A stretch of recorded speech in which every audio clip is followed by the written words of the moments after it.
안녕하세요. 오늘 이 패널의 사회를 맡은 서울대학교 정치외교학부의 박성호 교수입니다. 네, 반갑습니다. 저희 패널은 통일부 기획 패널인데요. 통일 한국의 자유주의 정치사상의 토대라고 하는 주제로 오늘 세 분의 주제 발표가 있고 또 토론을 이어가도록 하겠습니다. 잘 아시는 것처럼 사실 우리 미래 한국 통일 한국의 이념적 기반이 자유주의에 기반해 있어야 된다고 하는 것에 대해서는 이견이 없을 것 같습니다. 문제는 그 자유주의 이념이라고 하는 것 안에 어떤 가치들, 어떤 내용들을 포함할 것인가라고 하는 것에 대해서는 상당한 논란이 있는 것 같습니다. 아시는 바처럼 자유주의 이념은 서구 근대 국가 이념으로 자리 잡아왔습니다. 따라서 그 이념이 무엇인가를 확인하는 것은 서양 정치 사상의 기반을 거슬러 올라가면 확인할 수 있는 것이기도 합니다. 그러나 문제는 우리가 담으려고 하는 통일 한국의 국가 이념으로서의 자유주의 이념은 단지 서양에서 개발한 또 서양에 기반하고 있는 어떤 이념적 원천에만 착안하는 것이 아니라 우리가 지향하고 원하고 있는 국가 이념의 토대로서 자유주의 이념을 채워 나가야 하는 문제이기 때문에 통일 한국의 국가 이념으로서의 자유주의 문제는 또 다른 주제가 될 것이라고 생각을 합니다. 오늘 세 분의 이제 발표가 어찌 보면 서양 정치 사상의 기반이 되고 있는 자유주의 이념과 또 우리의 미래 한국의 국가 이념이 될 수 있는 자유주의 이념의 가교를 만드는 그런 기반이 될 것이라고 생각을 하고 또 기대를 해봅니다. 예, 이 세 분의 주제 발표가 있는데요. 먼저 간단하게 저쪽 끝부터 소개해드리자면 김지훈 부산대학교 교수님, 예, 계시고요. 그다음에 경북대학교 표광민 교수님 계시고요. 다음 통일연구원의 홍철기 박사님이십니다. 또 이쪽 순서대로 세 분의 이 토론자를 소개하도록 하겠습니다. 가톨릭대학교의 김준석 교수님, 성균관대학교의 차태서 교수님, 동국대학교의 김태진 교수님입니다. 예, 오늘 패널 진행은 세 분이 먼저 순서대로 지금 여기 쓰여진 순서대로 발표를 해주시고 한 15분 내외로 발표를 먼저 해주시고 다 끝난 다음에 이어서 세 분이 순서대로 한 7, 8분 가량 토론을 해주시고 나머지 시간에 플로어에서 질문과 토론을 이어가도록 하겠습니다. 예, 먼저 첫 번째 발표로 홍철기 박사님께서 자유민주주의의 방어인가 확산인가, 방어적 민주주의 관점에서 본 자유주의 통일론의 의미와 쟁점이라고 하는 주제로 발표해 주시겠습니다.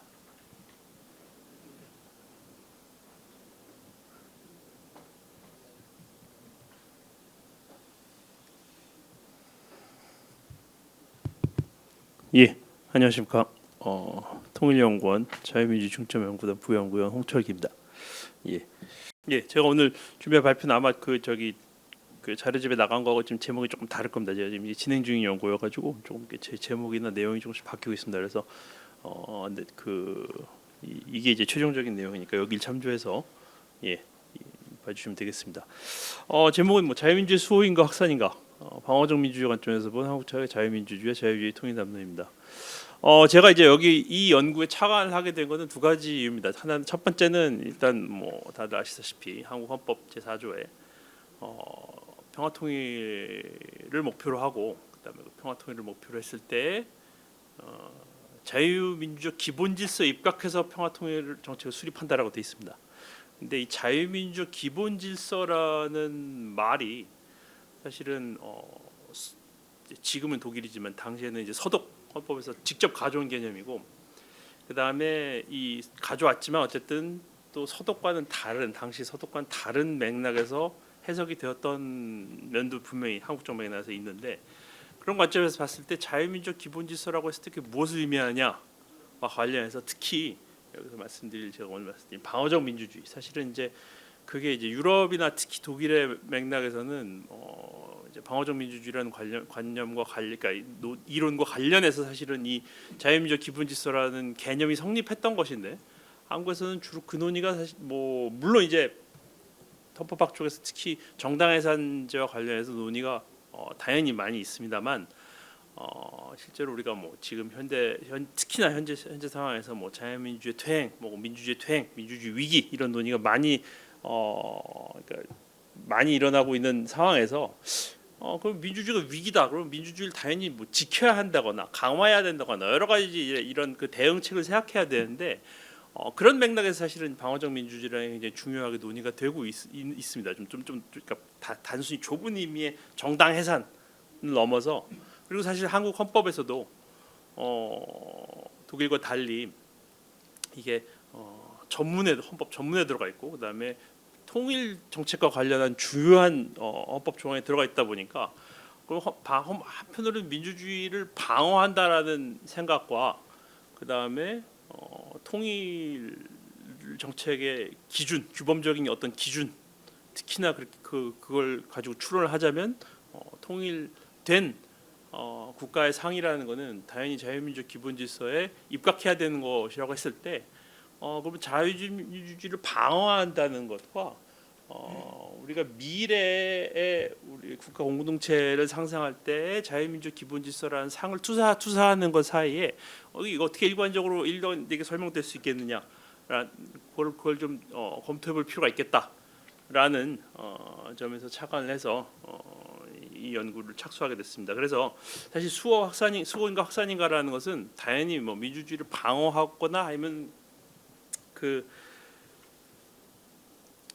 민주주의가 아직 확립되지 않은 곳에 민주주의를 확산한다라는 물론 의미도 공간적인 의미도 물론 한편 있지만 또 한편으로는 시간적인 의미에서 특히 헌법재판소의 중요 판결들과 관련해서 자유민주주의고 민주주의라는 것이 과거나 미래의 시간으로 얼마나 연장될 수 있는가, 그리고 연장됐을 때의 쟁점은 뭐고 과연 어떤 이론적인 틀에서 설명이 가능할 것인가, 이런 것들을 좀 검토해 보려고 하는 것이 제 연구의 기본 착수한 목적입니다.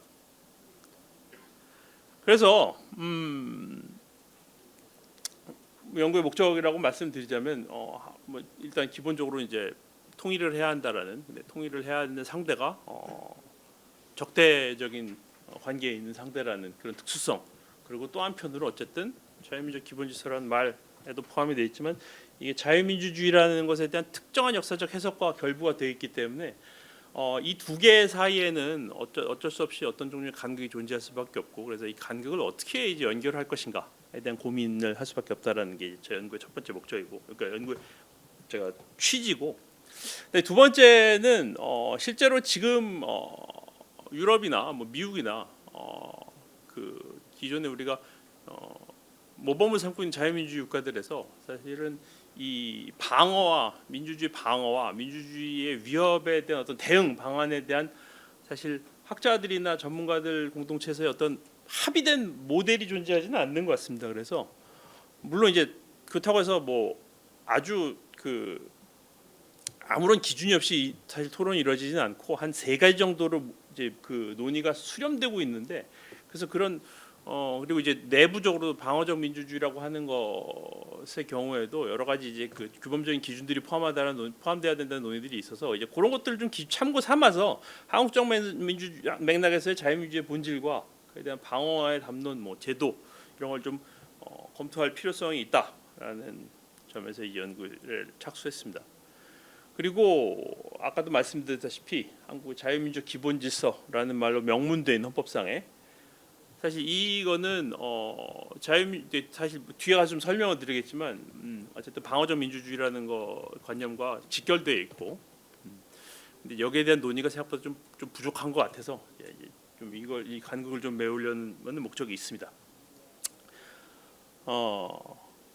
특히나 이 방어적 민주주의라는 것은 민주주의를 내부에서 합법적인 방식으로 위협하려고 하는 정파나 정치인을 에 대해서 뭐 정치 참여를 배제하거나 아니면은 기본권을 제한하는 방식으로, 그리고 그것이 법적인 수단을 통해 그리고 사법적 통제를 받는 방식으로 이제 이루어져야 된다는 게 이제 방어적 민주주의고, 이게 그 자유민주 기본질서, 특히 독일 맥락에서 자유민주 기본질서 굉장히 중요한 부분인데, 이게 이게 한국에서는 사실 헌법상의 그 통일 조항에 들어가 있다 보니까 통일 담론과 어떻게 일관된 방식으로 설명될 수 있는 여부, 이게 좀 사실은 검토가 좀 필요하다는 생각이 듭니다. 그래서 왜냐하면 한편에서는 이게 방어적 민주주의라는 건 기본적으로는 위협이 되는 대상에 대한 기본권을 제한하고 그다음에 헌법적 권리를 제한한다라는 의미이기 때문에 쉽게 말하면 민주주의나 자유민주주의 적들에 대해서, 내부의 적으로 판별 혹은 잠재적인 적이라고 판별되는 세력에 대해서 자유민주주의를 제한하겠다라는 것이기 때문에, 한편은 방어적 민주주의 기본적인 발상은 민주주의를 제한하는 것인데 일시적이긴 하지만 이게 어떻게 평화적 통일 정책에서의 말하자면 어떻게 보면 자유민주주의 확산, 공간적으로나 시간적으로 연장하는 이것과 어떻게 일관되게 설명될 수 있겠느냐라는 문제가 발생하고, 그래서 여기에 대해서 좀 검토가 필요하다라는 생각입니다. 그리고 이제 마지막으로 이제 사실 이거는 방어적 민주주의라는 관념 자체에도 사실 내재가 못된 모호성인데, 이게 과연 그 민주주의에 대한 위협이 개별 국가 안에, 관할권 안에서, 특히나 이제 방어적 민주주의를 굉장히 절차적으로 정교화하다 보면 이제 사법부가 사실 굉장히 중요한 역할을 해야 되는데, 이 사법부 대신에 사법부가 중요한 역할을 한다라는 것은 그런 사법적 구조가 마련되어 있는 대부분은 일국적 차원에서, 그리고 이제 뭐 뒤에도 시간이 되면 말씀을 드리겠지만 뭐 유럽과 EU, 유럽연합과 같은 조국적인 그런 사법 구조가 어느 정도 마련되어 있는 상태에서는 가능하지만, 그렇지 않은 영역으로 확장됐을 때는 과연 이걸 어떻게 확장할 수 있느냐라는 모호성들이 실제로 방어적 민주주의 이론 안에도 존재하고, 그다음에 한국적 맥락에서도 당연히 존재하기 때문에 이것들을 좀 연결시킬 수 있다면 학교와 전문가 공동체 기여할 여지도 분명히 크다고 봅니다. 방어적 민주주의 개념 간단하게, 생각보다 앞에 서로 좀 길었습니다. 간단하게 좀 말씀을 드리면, 이제 칼 레벤슈타인이라는 독일 출신의 유태계, 미국으로 망명한 히틀러의 탄압을 피해서 망명한 법학자가 제안한 개념인데, 특히 이제 전간기 유럽에서 등장했던 파시즘 정당들을 금지하거나 이 극단주의 활동을 실질적으로 무력화시키기 위한 입법을 필요성을 역설하면서 이 개념을 제안했습니다. 그래서 헌법적 권리나 형식적 절차를 악용하여 자유민주주의 공공연히 반대하고 합법적으로 전복시키는 정당이나 정치인에 대한 배제, 기본권 제한을 가할 수 있는 법적 조치를 마련해야 된다라는 생각이었고, 이게 전후에 유럽, 특히 대표적으로는 서독과 이탈리아의 이제 제도가 구현이 됩니다. 물론 이제 당시에는 사실은 이제 이 파시즘 정당들의 사례를 보면 실제로는 폭력적 수단에 의한 전복과 그다음에 합법적 수단으로 집권을 해서 내부에서 민주주의를 전복하는 사이에 사실 차이가 좀 불분명한 그런 점이 있고, 실제로도 그 이후에 방어적 민주주의 개념이 다시 그러니까 글로벌한 차원에서 주목을 받게 되는 계기 중 하나가 사실 9.11 테러다 보니까 이런 점에서 또 모호한 점이 좀 하나 있습니다. 그리고 최근에 아까 좀 말씀드렸지만 유럽연합 수준에서 근데 회원국 안에서 그러니까 유럽연합의 핵심 가치들을 반하는 회원국들을 어떻게 제재할 것인가와 관련해서 또 방어적 민주주의가 많이 논의가 되고 있습니다. 당연히 한계가 있습니다. 그러니까 방어적 민주주의라는 기본적으로 두 가지 관념으로 보통 만들어지는데, 우리 자유민주적 기본질서라고 하면은 흔히 이제 떠올릴 수 있듯이 사실은 헌법 안에 쉽게 바꿀 수 없는 불변의 어떤 코어가 있다라는 관념이 하나 있어야 됩니다. 그래서 그걸 보호한다라는 생각이 있어요. 왜냐하면 그래야만 민주주의를 위협하는 정당이나 정치인의 기본권을 일시적으로 제한한다 하더라도 그 코어가 침해받지 않는다라는 관념이 필요합니다. 그리고 언제나 방어 행위입니다. 물론 이제 사실은 militant democracy라는 영어에서도 그렇고 그다음에 이 독일어에서도 이제 그 슈트라이트바레 데모크라시나 아니면은 웨어하프테 데모크라시라고 하는데 이 말들이 다 사실은 굉장히 좀 호전적인 용어들입니다. 그래가지고 이게 정말 싸우려고 하는 건지 아니면은 방어하려고 하는 건지라는 것이 말 자체성이 좀 모호하긴 한데 이 이론이 발전되는 방향은 어쨌든 어떤 위협 세력이 존재한다라는 확실한 판별이 이루어지고 나서 거기에 대한 대응이 이루어져야 된다라는 방식으로 이루어지고 있습니다. 왜냐하면 그렇지 않으면 사실 특히 전간기에는 파시즘 정당들에 의한 자유민주주의에 대한 위협도 있었지만 또 한편으로는 사실은 자유민주주의를 보호한다라는 민명하에 사실 행정부의 비상대권이 남용된 경우들도 동시에 존재했기 때문에 그래서 사실 전후에 유럽에서 방어적 민주주의가 대부분 사법부의 모든 결정을 위임하는 방식으로 갔던 이유도 사실 거기 있기 때문에 그 좀 이런 한계들이 분명히 있습니다. 그리고 그럼 누가 어떤 절차 기준으로 이 명백한 위협을 판별하고 그 다음에 기본권을 제한할 것인가에 대한 사실은 굉장히 그 뭐랄까 신중하고 그 다음에 그 폭넓은 정당성을 확보하는 어떤 논의가 필요합니다. 왜냐하면 그렇지 않으면 뭐 반대파가 실제로 정파적 악용의 가능성도 있고 반대로 또 이 절차를 통해서 기본권이 제한되는 정파나 정치인이 스스로가 탄압을 받는 사람이라거나 뭐 순교자라거나 이런 행세를 해서 특히 이제 실제 그리스의 경우에는 극우 정당의 지도자들이 그런 방식의 전략을 취해서 일정 정도 성공한 사례들이 있습니다. 그래서 사실은 굉장히 좀 신중하게 절차 기준이 마련될 필요가 있다라는 것. 그리고 일시적이고 제한적인 배제입니다. 이거는 그러니까 고대 민주주의의 뭐 비유하자면 도편 추방제도하고 유사한 것이라서 이걸 상시적이고 포괄적인 방법으로 사용할 수는 없다라는 특징이 있습니다.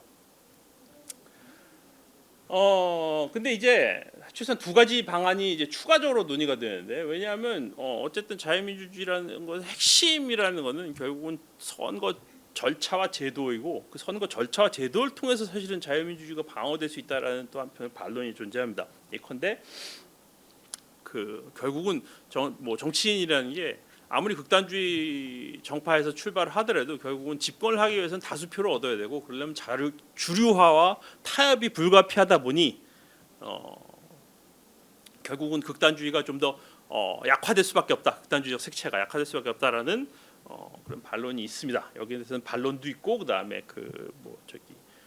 반례도 있습니다. 반례도 있고 이걸 지지하는 사례도 있는데 그리고 또 한편으로는 당연히 특히나 이 유럽 사례를 보면은 아마 이게 한국도 당연히 그런 문제들이 있을 텐데 결국 극단주의 정당이 나타난다라는 것은 그 극단주의 정당을 지지하는 사회적으로 뭐 불안을 느끼거나 아니면 사회적인 불평등 때문에 불만이 생겼거나 하는 그 지지 세력이 당연히 있을 수밖에 없고 이 사람들을 이 사람들의 상황을 그대로 둔 상태에서 그냥 그 사람들이 지지하는 정당이나 정치인을 배제하는 것만으로는 사실은 민주주의를 방어하는데 굉장히 부족하다라고 보기 때문에 실제로 이 사람들의 지금 겪고 있는 경제적 불평등이나 사회적 불공정 등을 사실은 해결해야 한다라는 또 반론이 있습니다. 어쨌든 이런 것들을 좀 같이 봐야 되고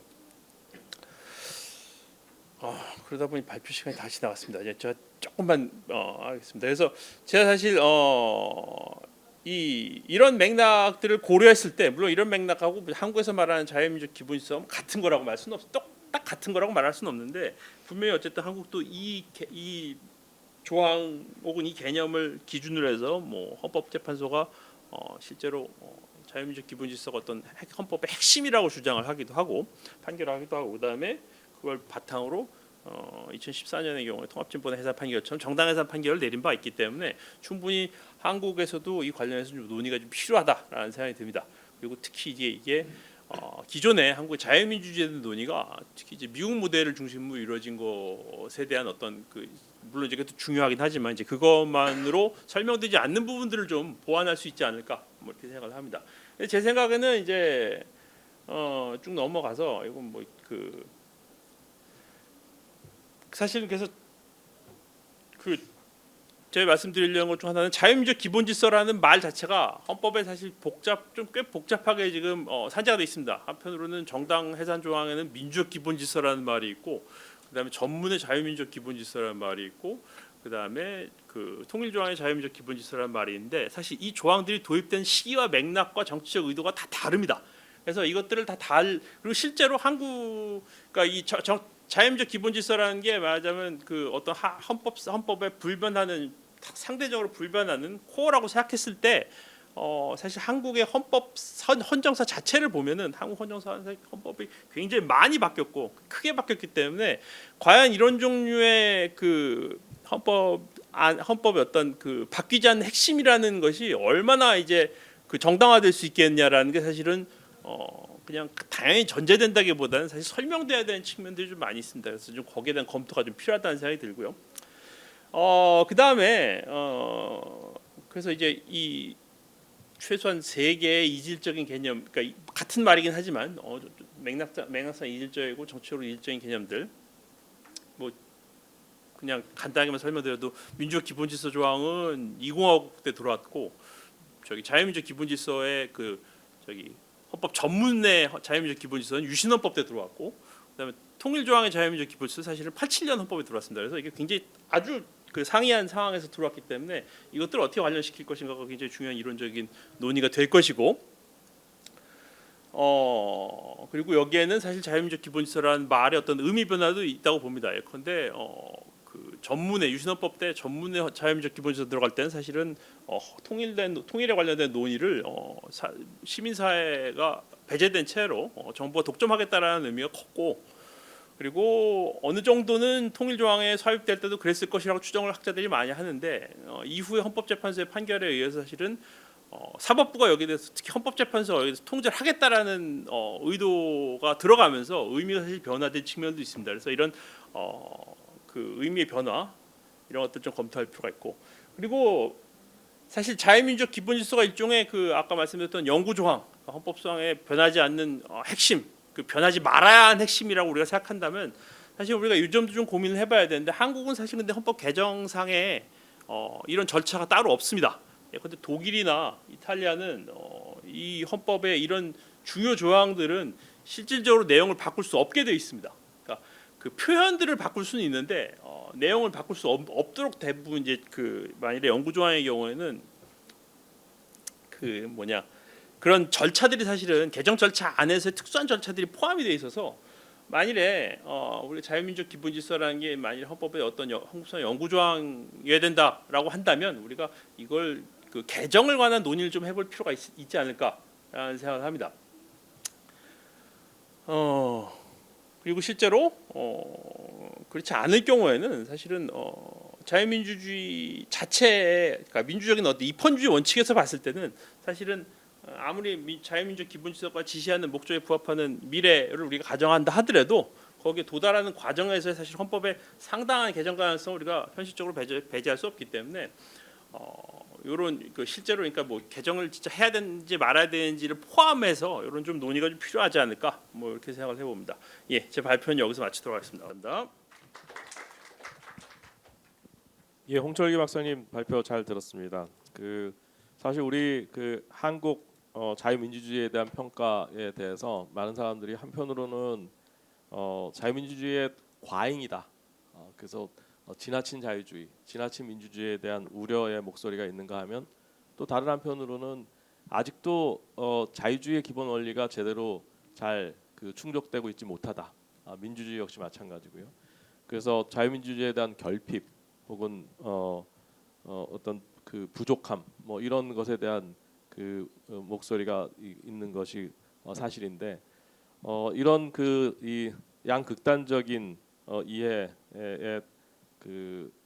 이를 전제했을 때 지금 방금 말씀하신 어떤 방어적 민주주의의 개념, 그리고 또 독일의 사례, 이런 것들이 우리의 어떤 자유민주주의에 대한 평가의 스펙트럼에서 어떤 균형점을 잡아야 될지를 좀 되돌아볼 수 있게 하는 좋은 기준점이 될 수 있다라고 하는 생각이 듭니다. 조금 이따가 토론하고 또 질문을 이어가면서 좀 더 논의를 이어갔으면 하는 바람입니다. 감사합니다.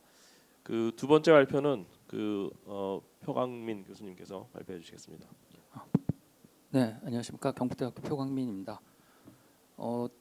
저는 그 발표 제목을 그러니까 자유주의 통일에 대한 한 번도 평화 공존론의 도전이라고 제목을 잡았고요. 그리고 사실 부제를 그 발표 준비할 때는 칸트의 영구 평화론이랑 그로티우스의 세력 균형론으로 이 대비를 시켰는데 제가 이 연구 작업을 하면서 두 가지 어려운 점을 겪게 됐는데 말씀을 드리자면요. 먼저 제가 이 문제를 조금 최근 그 정보를 조금 모르고 있다가 다시 이 뉴스를 체크를 했는데 북한에서 올해 4월에 이국가론이라는 이 방침을 제시를 한 바가 있습니다. 그래서 여기에 관해서 또 통일부에서 또 많은 대응을 했었는데 제가 이걸 잘 놓치고 있다가 원래 그 발표하려던 내용은 저도 이국가론을 얘기를 하려고 했었거든요. 이제 통일의 현실성이 문제가 제기가 되는 만큼 이 다양한 가능성으로서 이국가론을 검토해야 된다라는 주장을 하려고 했었는데 다들 아시다시피 우리나라는 국가보안법이 있어가지고요. 그 북한과 동일한 주장을 하게 되면 고무찬양죄로 체포가 될 수가 있습니다. 요거를 사실은 지난달에 제가 경북대에 대구에 있는데 그 통일부 장관이 오셔가지고 간담회를 할 때 얘기를 하려고 하다가 얘기했으면 현행범으로 잡힐 뻔했습니다. 그게 저의 이제 첫 번째 고민이라서 뭐 이념적인 문제를 제가 굳이 저의 무슨 인생의 그 과제가 아니기 때문에 그 이국가론을 주장을 하지 않고 현재 이제 상황이 이국가론의 의미가 무엇인지를 밝히는 것으로 이 발표문의 이 주장을 방향을 선회를 했고요. 두 번 그 이제 이념적인 제가 처한 이념적인 문제였고 두 번째는 제가 이 발표문을 작성을 하다가 학술적인 어려움을 하나 겪게 됐습니다. 저는 칸트의 영구 평화론과 이 그로티우스의 세력 균형론이라는 것을 대비시키려고 했는데 제가 이 세력 균형론을 잘 알고 있다고 생각을 했었는데 자세히 조사를 하다 보니까 그로티우스는 세력 균형론이라는 말을 한 적이 없었습니다. 이거를 이렇게 왜 그런 말을 그러니까 분명히 했을 것 같은데 계속 찾아보려다가 요 그로티우스는 세력 균형이라는 말을 한 적이 없다라고 증명을 한 학자가 헤들리 불이었기 때문에 제가 더 이상 어떻게 손을 쓸 수가 없고 그래서 제 원고에는 그로티우스가 빠져 있습니다. 죄송합니다. 미리 잘 알고 있어야 되는데 그 두 가지 점이 이제 문제가 있어가지고 저희 발표문이 약간 주제가 바뀌게 됐습니다. 하지만 뭐 제가 생각하는 거는 기본적으로 이 영구평화론과 세력균형론이란 구도 자체는 여전히 작동을 한다고 생각을 합니다. 그러니까 그런 의미에서 제 발표문은 이 최근에 등장하고 있는 북한에서 말하는 이국가론 그리고 그 전에 문재인 정부 시기에 우리나라에서도 많이 얘기가 됐던 북한에 대한 체제 보장안 이런 것들은 다 제 생각에는 이제 기존의 통일관념이었던 영구평화론을 대신해서 세력균형론이 등장하고 있음을 이 세력균형론이 도전을 하고 있다고 저는 생각을 합니다. 이러한 그 영구평화론으로부터 세력균형론이라는 이 전환은 물론 최근의 사안이지만은 그 시원을 따지자면 저는 72년도 7.4 남북 공동 성명 때 시작이 되었다고 최초의 구상이 드러났다고 생각을 합니다. 그러니까 그 이유 자체가 영구평화론적인 관점에서 체제 통합을 하기에는 현실적인 한계가 많다는 것 때문이겠죠. 그래서 그런 현실적인 평화 방안으로서 세력균형론이 한반도 차원에서 적용이 된 것이 최근까지 이어져 오는 하나의 움직임이다라고 생각을 합니다. 그리고 이러한 그 이국가론이라는 주장은 말씀드렸듯이 이념적인 문제라서 북한에서 뭐 주장한 바가 있지만은 최근에 와서도 한국 학계에서도 계속 제기가 되고 있습니다. 대표적으로 박명림 선생님 같은 경우에는 이 남북 관계라는 용어 대신에 그러니까 남한과 북한을 한국과 조선이라고 각각 명칭이 그렇게 사용을 하고 있으니까 그래서 한조 관계라고 새로 붙여야 된다라는 주장을 한 바도 있고요. 그리고 뭐 김경호 선생님 같은 경우에도 이 남북한 관계를 국가 간 관계로 전환해야 된다 이런 주장을 했습니다. 실제로 그리고 이러한 이 입장을 가장 크게 사실상 현실적으로 적용을 하셨던 분은 이용구 선생님이 이런 주장을 하셨고 이걸 칼럼으로도 표현을 한 바가 있습니다. 그리고 뭐 북한 학교의 그 최한규 선생님 같은 경우에도 이 환각지 현상이라는 용어를 사용한 바가 있는데요. 이 환각지 현상이라는 것은 그 의학 용어인데 그 사지가 절단된 뭐 사고 같은 것으로 사지가 절단된 사람들이 이 사지가 절단됐으니까 팔다리가 없음에도 이 팔다리에 고통을 느낀다라는 현상을 환각지라고 부른다고 합니다. 그러니까 이 남북한 사이에 통일을 바라는 것은 이 환각지 현상처럼 이미 잘려나간 땅을 자신의 땅으로 착각하고 있다라는 비판이 되겠죠. 이런 그 의견들이 제시가 되면서 이국가론이라는 주장이 우리 사회에서도 우리 학계에서도 이미 등장을 한 바가 있습니다. 네, 잠시만요.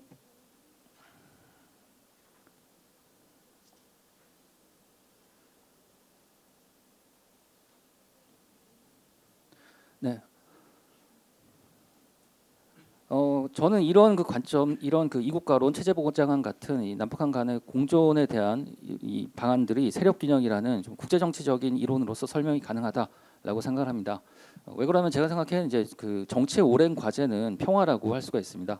그 파두아의 마르실리우스가 평화의 수호자라는 개념을 얘기를 한 것도 이 평화를 지키는 자가 진정한 정치적 정당성을 가지는 자이다라는 주장이었고요. 잘 아시다시피 홉스의 리바이어던에서도 결국은 이 사회적 평화를 지키는 자가 주권자이다라는 말이 나오는 것처럼 정치의 중요한 역할이 평화로 규정이 된 바가 있습니다. 그런데 이런 그 평화는 두 가지의 그 의미를, 즉 이중적 의미를 지니고 있습니다. 그러니까 한 가지 평화는 그러니까 적극적 평화라고 할 수 있는데요. 이상적인 상태를 가리키는 것이죠. 우리 그뭐 갈등이나 이런 개인 간의 갈등을 포함해서 뭐 어려움, 고통 같은 것이 없어진 이상적 상태를 가리키는 평화가 있을 수 있고요. 또 다른 개념은 이제 소극적 평화가 있다고 할 수 있습니다. 즉, 이 단순히 전쟁이 없는 상태인 거죠. 근데 이 두 가지가 모순 관계에 놓여 있는 것이 한반도 상황 같은 이 딱 전형적인 사례라고 할 수 있는데요. 전쟁은 일어나지 않지만은 이상적인 상태는 아닌 이런 상태를 이 적극적 평화 또는 소극적 평화 사이의 모순 상태라고 할 수가 있습니다. 저는 이 영구 평화론 같은 경우에 칸트의 영구 평화론은 이런 적극적 평화를 실현하려는 노력이라고 생각을 합니다. 그러니까 전쟁을 없애고 또 거기에서 나아가서 칸트는 전 사회가 전 국가들이 공화주의 체제로 변형을 해야 된다, 전환을 해야 된다라고 주장을 한 바가 있기 때문에 그러니까 이 민주 체제로 바꿔야 된다라고 생각을 했던 것이죠. 거기에 반해서 이 그로티우스 이후에 이 국제법 학자들이 정리를 했었던 이 세력균형 개념에서는 소극적 평화가 중요시하게 됩니다. 이 세력균형에서 물론 이제 전쟁을 하지 않는 것은 아닌데요. 전쟁의 폭력을 최대한 억제하는 것이 목적이 됩니다. 그리고 가급적 전쟁을 외교적 수단으로 대체하는 것이 또 이 목표가 되는 거라고 할 수 있는데요. 즉 소극적 평화, 즉 전쟁이 없는 상태를 추구하는 것이죠. 체제 통합이라든가 이 모든 전 세계를 민주주의 체제로 변환시킨다 가는 그런 목적을 추구하지 않는다고 할 수가 있겠습니다. 영구 평화론은 그러니까 칸트에 의해서 정합이 되었던 영구 평화론은 이렇게 적적 평화를 기반을 하고 있는데요. 이것은 이제 역사적으로 계몽주의로부터 시작해서 프랑스 혁명 그리고 이 냉전을 거쳐서 전 세계로 확장이 되었다라고 말씀드릴 수 있겠습니다. 그리고 이 냉전의 와중에 우리 이 나라의 통일 관념이 형성이 되게 되면서 우리 역시 자연스럽게 즉 적적 평화 개념에 기반한 영구 평화론을 받아들이게 됩니다.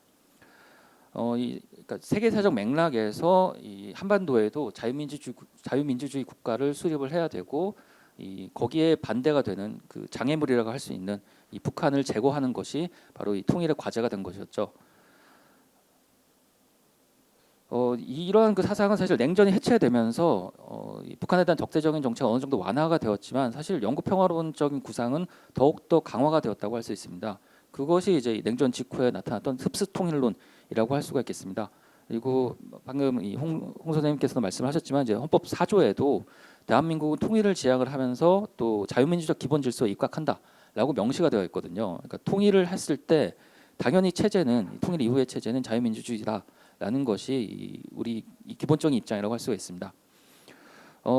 하지만 현실적으로도 여러 어려움들이 제가 되는 것이 이제 냉전이 끝난 지가 이미 30년이 지났는데도 북한은 여전히 존재하고 있거든요. 그러니까 그 냉전까지 그 북한이 존재했던 게 44년인데 냉전 끝나고는 30년이 존재를 했습니다. 그러면은 앞으로도 더 존재할 것이다라는 이 전망이 사실은 더 설득력이 있지 않나 생각을 합니다. 하지만 여전히 이 이 영구 평화론에 기반을 해서 북한을 체제로 통합을 시켜야 된다, 자유민주 체제로 통합을 시켜야 된다는 주장은 지금도 이 아랍의 봄 상황에서 또 제기가 된 바가 있고요. 여전히 우리의 기본적인 관념을 형성을 하고 있는 것 같습니다. 그러니까 여기에 대해서 이 남북 관계를 국가 간 관계로 전환을 해야 된다라는 이런 그 세력 균형 주장들이 제기가 되고 있다라고 말씀드릴 수 있겠는데요. 무엇보다도 이 세력 균형론이 등장한 이유는 이 영구 평화론이 성과를 내지 못했기 때문인 것이죠. 네, 실질적으로 북한을 통일을 하지도 못했고 그 가능성이 없다 보니까 이 현실적인 평화 달성의 방안으로 세력균형론, 즉 북한을 국가로 인정하는 방안이 제기가 되는 것 같습니다. 사실 이것은 이 통일이 현재로서 가능한가에 대한, 물론 이제 우리의 목표가, 헌법적 목표가 이 통일로 명시가 되어 있지만은 지금도 국민적인 의지는, 그러니까 통일을 할 것인지 말 것인지에 대해서는 여러 논란이 있지만 전반적으로는 통일이 더 우세할 것이라고 생각을 합니다. 다만 이제 젊은 층으로 갈수록 이 통일에 반대하는 의견이 좀 여론조사에 많이 나오는 것 같습니다. 문제는 그게 이제 점점 동력이 떨어진다는 것이죠.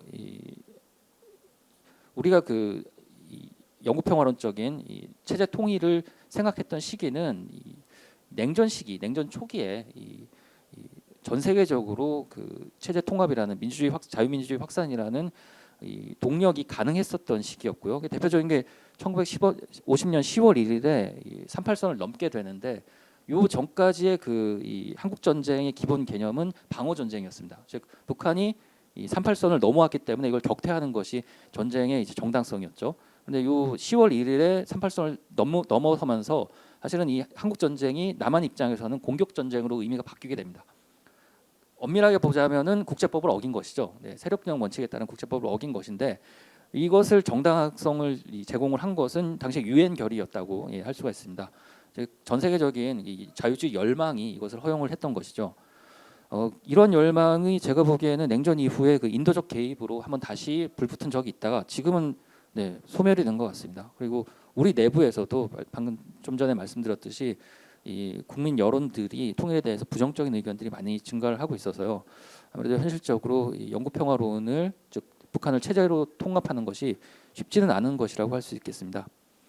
그러니까 이러한 이 세력 균형론으로서의 통일에 대한 거부관념은 최근에 본격화되었지만은 그 기원은 말씀드렸듯이 7.4 남북 공동 성명이라고 할 수가 있겠습니다.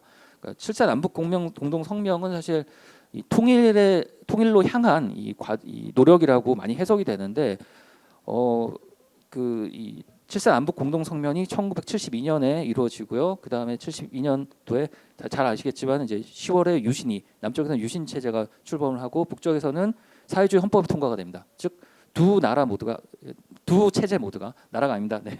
두 체제 모두가 자신들의 지배 정권을 굉장히 공고하게 만들었다는 것이죠. 결과적으로는 이 7.4 남북 공동 성명은 기존에 우리는 이것이 통일로 가는 이 길목이라고 생각을 했었는데, 제가 보기에는 그러니까 세력균형론이라는 관점에서 생각을 하자면 7.4 남북 공동 성명은 통일을 하지 않는다라는 관념이 명백하게 천명이 된 것으로 생각을 합니다. 그리고 이것이 다시 확고하게 드러난 것이 88년 이후에 이 노태우 정부의 북방 정책이라고 할 수가 있고요.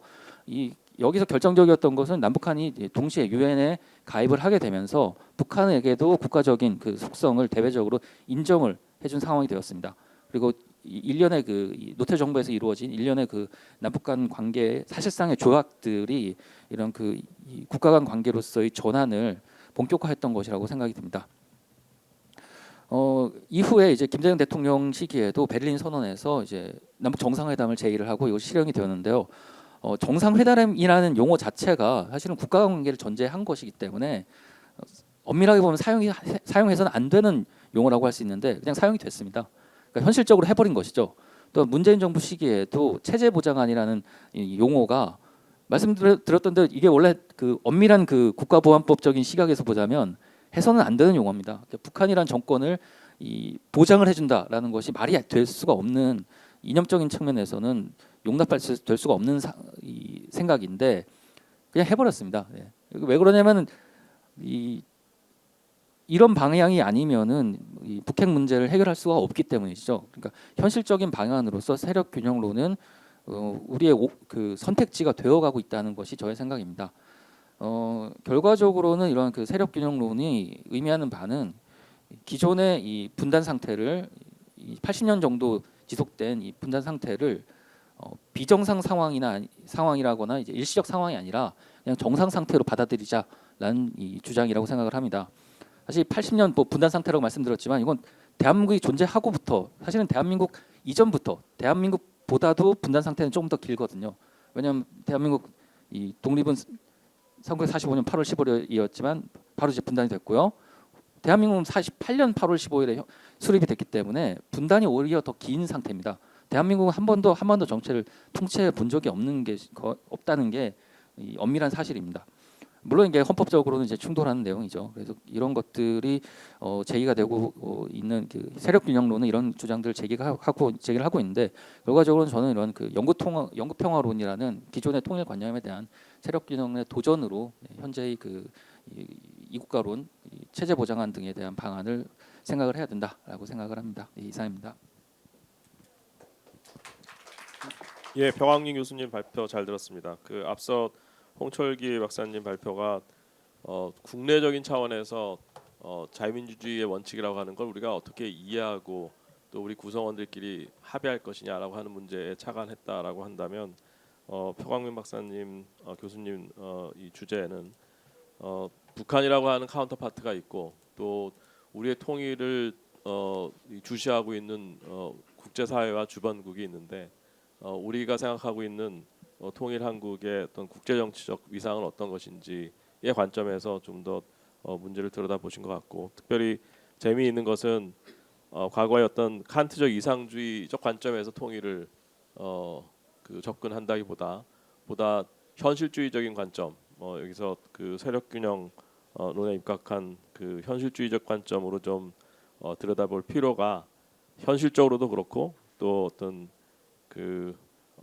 가능성 측면에서도 그 심각하게 고려할 부분이다라고 하는 주장이셨던 것 같습니다. 굉장히 재미있는 주제였던 발표였던 것 같고요. 이어서 이따가 좀 더 그 토론할 수 있는 그 시간이 있었으면 좋겠습니다.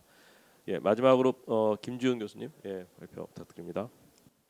네, 안녕하십니까. 부산대 정외과의 김지훈입니다. 제 팜플렛 제목은 홉스 정치 사상에 대한 내용만 있는데 실질적인 그 자료 집에는 홉스와 사르트르의 정치 사상을 통해 바라본 통일 한국의 주요 의제가 최종 주제가 되었습니다. 제 문제의식은 발표 자료 첫 번째 문단에 거의 다 적혀 있는데요. 2014년도, 그러니까 약 10년 전에 외교부 국립외교원에서는 2040 통일한국 비전 보고서를 발표하면서 분단 70년의 즈음에서 대한민국이 정치 경제에 있어서 새로운 활로로서 평화 통일의 비전이 적극 마련될 필요가 있다고 얘기를 했고요. 그것의 배경은 저출산과 고령화에 직면하는 한국 사회가 활력을 잃고 있다는 진단을 내리고 있어서 통일 한국이 이러한 상황에서 새로운 경로를 모색할 수 있지 않을까라는 진단을 내세우고 있습니다. 근데 아시는 것처럼 또 현실을 보게 되면 약 10년이 지난 이후에도 여전히 저희는 이러한 현실에서 머물러 있는데 이러한 현실을 두고 홉스와 사르트르라고 하는 정치 사상가들은 어떠한 얘기를 해줄 수 있을까를 저는 살펴보고자 했습니다. 통일 의제와 관련해서 그동안에 얘기해왔던 수사적인 내용들이 지금 거의 한계에 직면했다고 저는 판단을 하고 있습니다. 첫 번째로는 경제적 성장을 위해서, 그러니까 우리가 좀 더 잘 살고 잘 먹고 살기 위해서는 통일 한국이 필요하다라는 이 담론이 더 이상은 현대 세대에게 먹히지 않는 담론이 되어 있다는 것이고요. 그리고 분단된 지 많은 시간이 지난 이후에 이산가족 상봉과 같은 정서적 의미에서의 통일 담론 역시도 한계에 직면했다고 생각이 됩니다. 그래서 인간의 행동을 추동한다고 하는 물질적 이익이라고 하는 것과 정서적 어떤 공감대라는 측면, 두 측면에서 모두 동력을 상실한 것이 아닌가라고 하는 저는 판단을 내리고 있습니다. 이러한 상황에서 내전 상황을 극복하고 통일된 주권체를 마련하고자 했던 홉스 리바이던에서는 어떠한 방향성을 제시하고 있는가를 살펴보는 것이 이제 첫 번째 2장에서의 내용이 됩니다. 제가 가져온 슬라이드에서 세 가지 키워드를 집어들 수 있을 것 같은데요. 첫 번째는 안전입니다. 타인으로부터 파괴 공격을 안전하게 막아낼 수 없는 상황이 현재 인간이 놓인 상황이고, 이로부터 극복할 수 있는 방법은 다음에 나와 있는 동료들과 힘을 합하는 것이라고 홉스는 주장을 하고 있습니다. 근데 이러한 아주 이상적인 상황이 어떻게 이루어질 수 있을까는 다음 키워드로 볼 수 있을 것 같은데요. 그렇게 힘을 합하게 할 수 있는 동력원은 우리가 다 같은 입장에 놓여 있기 때문임을 깨달아야 된다라고 홉스는 제시를 하고 있습니다. 이러한 논의가 어떻게 가능한가를 조금 더 상세하게 말씀드리도록 하겠습니다. 홉스가 제시하고 있는 것은 다음 상황입니다. 인간이 모두 평등한 상황에 놓여 있다. 이 평등이라고 하는 내용은 두 가지 차원에서 얘기하고 있는데요. 첫 번째로는 인간 모두가 죽음과 위험으로부터 취약한 상태에 놓여 있다라고 하는, 이 왼쪽의 그림처럼 모두가 한 번의 위협으로부터 사망할 수도 있고 국가가 붕괴할 수도 있다고 하는 취약성의 측면에서 평등하다라고 얘기를 합니다. 그와 반면 오른쪽 사진에서 보는 것처럼 인간 모두가 내가 타인보다는 좀 더 낫지, 적어도 쟤보다는 내가 좀 더 잘 나간다라고 하는 이 정서적 오만함 혹은 만족감의 측면에서 모두가 동일하게 생각한다는 차원에서 평등하다라고 얘기를 합니다. 홉스는 이러한 평등의 상황에서 이제 논의를 시작하게 되는데요.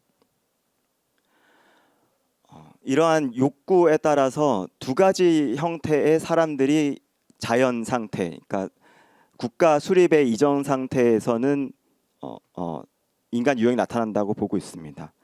첫 번째로는 힘을 좀 더 많이 갖췄다고 판단하는 사람들이 한 부류가 있는데요. 그 부류는 뭔가 자신의 목표가 하나 달성하고 나면 그 다음에 새로운 욕망을 더 갖게 된다는 겁니다. 그래서 내가 대학을 취업하고 난 다음에 그 다음부터 나의 목적을 다 다뤘다라고 하는 것으로 만족하는 것이 아니라 그 다음엔 더 좋은 직장 혹은 더 좋은 위치에 사는 집, 뭐 이런 것들을 꾸준하게 욕망한다는 것이죠. 다른 한편으로 이렇게 사회적 강자의 입장에 반대편에 서 있는 사회적 약자라고 볼 수 있는 사람들은 현재 상황을 두고 이 상황을 내가 뒤엎지 않고서는 더 이상 상황 변화를 꾀할 수 없다라는 인식을 갖게 된다는 겁니다. 그래서 뭐 포커 게임과 같은 상황에서 만약에 내가 가진 패가 좀 이상하다 싶으면 그 패를 던져버리고는 다시 카드를 섞은 상황이 되어야만 공평한 위치에서 내가 조금 더 이득을 취할 수 있는 상황에 놓일 수 있다라는 생각을 가진다는 겁니다. 그래서 이렇게 이 두 부류의 사람들이 다 있는 상황에서는 방금 말씀드린 것처럼 사람들이 동료들과 힘을 합할 유인 동기가 부족하게 됩니다. 그래서 이 유인 동기를 어떻게 꾀할 수 있을지가 홉스한테는 주요 문제적인 내용이었었고요. 이를 해결하는 방식은 다음과 같습니다. 첫 번째로는 인간 모두가 취약하다는 것을 더 강조해야 된다는 겁니다. 홉스의 용어를 따라서 보면 우리가 모두 생존 투쟁 상태에 있고, 즉 전쟁과 같은 상태에 있고, 이 전쟁과 같은 상태에서는 모두가 다 죽음의 위험성에 노출되어 있다는 것을 끊임없이 더 강조해야 된다는 얘기를 합니다. 즉 뭐 남과 북의 예를 둔다고 하면 남한 측에서의 어떤 군사력이 항상 우위에 있을 수는 없다. 혹은 북한이 핵무장을 한다고 해서 항상 뭐 본인이 좀 더 무력적인 우위에 설 수 없다는 것을 끊임없이 깨달아야 된다는 것을 얘기하고 있는 것이죠.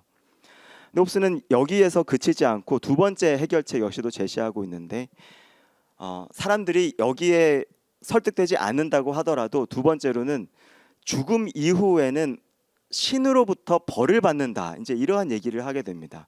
그러니까 현세에서 얼마나 의기양양하게 당당하게 살아갈 수 있을지 모르겠지만 언젠가 당신은 죽을지도 모르는 상황에 놓일 것이고, 죽을지도 모른다, 언젠가는 죽을 것이고, 또 언젠가는 국가가 쇠락의 길에 빠져들 수 있을 것이고 이때에서 신의 처벌에 놓일 수 있다는 것을 염두에 둔다고 하면 그러면 더 이상은 갈등을 더 촉발하는 것이 아니라 화합의 길로 나아갈 수 있다. 이제 이러한 얘기를 합니다.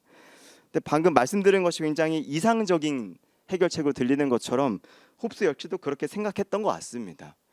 그래서 저는 그 안에서 조금 더 얘기하고자 하는 바가 홉스가 결과적으로 얘기하고자 하는 주요 내용은 인간이 가진 어떠한 취약성의 측면을 조금 더 강조해야 된다고 하는 그 취약성은 어떠한 취약성이냐면 죽음에 대한 취약성이 아니라 인간이 인식론적 취약성, 그러니까 인간이 이해할 수 있고 미래를 내다볼 수 있고 또 현재에서 나한테 이득이 될 수 있는 것이 무엇인가를 판단할 수 있는 측면에서 항시 제한을 받을 수밖에 없는 상황에 놓여 있다는 것을 깨달아야 된다는 것입니다. 그러니까 현재 상태가 아무리 안정적이라고 하더라도 미래를 보장할 수 없기 때문에 미래를 보장하기 위해서는 또 다른 해결책을 우리는 모색해 봐야 되지 않을까라는 것을 내세우고 있다고 볼 수 있습니다. 그래서 이제 어떠한 얘기를 하느냐, 아까 처음에 말씀드린 것처럼 나 혼자만 살아가면 된다는 것이 아니라 지금 뭐 너희들은 그렇게 분쟁 상태에 있어, 나는 뭐 더 좋은 곳으로 떠나갈게, 뭐 나는 서울 강남권으로 떠나갈게라고 하는 것처럼 선언하는 것이 아니라 여전히 함께 살아가야 하고 내가 좀 더 잘 지내기 위해서는 당신도 필요하다는 것을 깨달아야 된다는 것을 홉스는 얘기하고 있다는 것으로 저는 이해를 하고 있습니다. 이제 두 번째 파트로 넘어갈 텐데요. 제가 처음 그 발표 제목을 분열된 한반도라고 얘기를 했었는데 이 분열된 한반도에 두 가지 내용을 가지고 왔었습니다. 하나는 남과 북이 나뉘어져 있다는 측면에서 분열되어 있다는 것이고요. 두 번째로는 남한 내에서 대한민국 내에서도 분열되어 있다는 측면에서 이제 분열된 한반도라고 얘기를 했는데 이 두 번째 측면, 이 내부적 분열에 대해서 좀 더 얘기를 해보도록 하겠습니다. 이 얘기는 최근 들어서 좀 더 많이 얘기되고 있는 것 같습니다. 뭐 어떠한 갈등 양태에 놓여 있고 분열된 정체성 상태에 놓여 있고 이제 이러한 얘기들이 대한민국뿐만이 아니라 전 세계 어느 국가를 보아서도 다 얘기되고 있는 내용인 것 같은데요.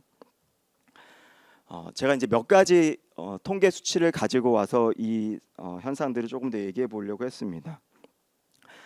첫 번째로는 교육적 측면에서 과거에는 평등 교육을 받고 공교육을 통해서 사람들이 교육 보장을 통해 무엇인가 새로운 환경으로 나아갈 수 있고 누구나 현재 상태를 좀 더 극복할 수 있다라고 하는 희망을 가졌던 시기가 있었다고 하는 것과 달리 2015년 정도의 즈음에서는 이러한 교육 측면에서의 양극화가 나타나기 시작하면서 이 세대들이 이후의 미래에 대해서 희망할 수 있는 그 사회적 격차가 늘어나기 시작했다라는 통계 수치가 발표가 되고 있습니다. 그러니까 내가 교육을 통해서 사회적 성공을 이뤄서 현재 상태를 바꿀 수 있다라고 하는, 현재의 불만족스러운 상태를 변할 수 있다라고 하는 측면이 이제는 사라지고 있다는 얘기를 볼 수가 있는 것이죠. 근데 이러한 것이 또 다른 측면에서 어떠한 방면으로 나타나고 있느냐, 저는 보고 있는 것이 이 합계 출산율, 요새 많이 얘기하고 있는 이 저출산 얘기와 맥락을 같이 하고 있다고 생각을 합니다. 합계 출산율이 1명 이하로 들어간 시점이 2019년입니다. 그래서 방금 말씀드린 거대로 어느 정도의 사람들이 미래에 대한 전망을 각자가 낮춰두고 단 다음부터 나타난 현상을 이 출산율 저하로도 볼 수 있을 것 같습니다.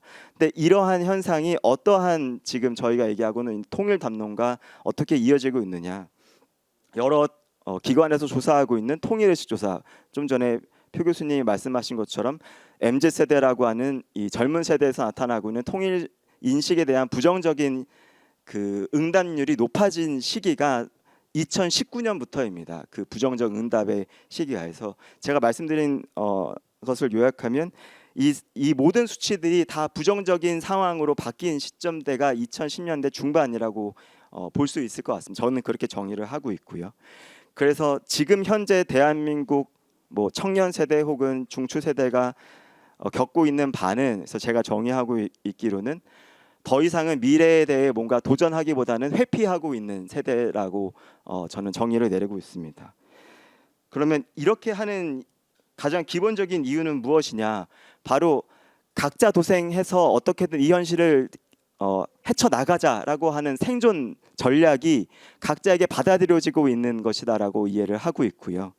그런데 여기에 대해서 과연 이 상태로 가능한가, 또 이 상태가 사회라고 볼 수 있는가를 저는 사르트르를 가지고 잠깐 얘기하고자 합니다. 사르트르에 잘 알려져 있지 않은 저작인데요. 닫힌 방이라고 하는 희곡이 있습니다. 그 희곡에서 얘기하고 있는 바가 또 잘 알려져 있는 문구인 지옥은 바로 타인들이다라고 하는 문구인데요. 여기서 새 주인공이 등장하는데 새 주인공이 얘기하고자 하는 바가 아주 길지만 짧게 말씀드리면 각자가 우리가 사회라고 하는 공간에서 살아간다고 하는 인간 존재라고 하는 것을 인식한다고 하면 바로 타인의 시선으로부터는 항시 벗어날 수 없음을 이해해야 된다는 것입니다. 그러면 이렇게 이해하고 있었을 때에 취할 수 있는 가장 능동적인 처사는 무엇이냐?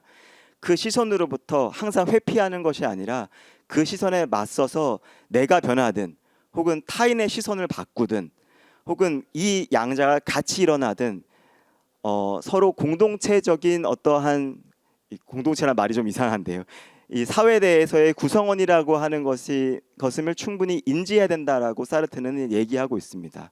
그래서 사르트르의 이러한 얘기가 지금 방금 말씀드린 것처럼 여러 가지 수치를 통해서 드러나는 분열된 대한민국 안에서의 생존 전략에서 과연 이 전략이 각자가 생각하는 거대로 정말 경제적 자유이든 정서적 자유이든 모두가 자유로워질 수 있는 유일한 해결책이 될 수 있는 것이냐를 한번 되물을 수 있다고 생각을 합니다. 그래서 만약에 이러한 상황을 우리가 사회적인 존재라고 하는 것을 조금 더 깨닫게 된다고 하면 또 다른 방식으로의 생존 방식을 우리 내부적으로도 조금 더 꾀해야 되지 않을까라는 생각을 전달해 드리고자 이 사르트르의 내용을 말씀드렸습니다.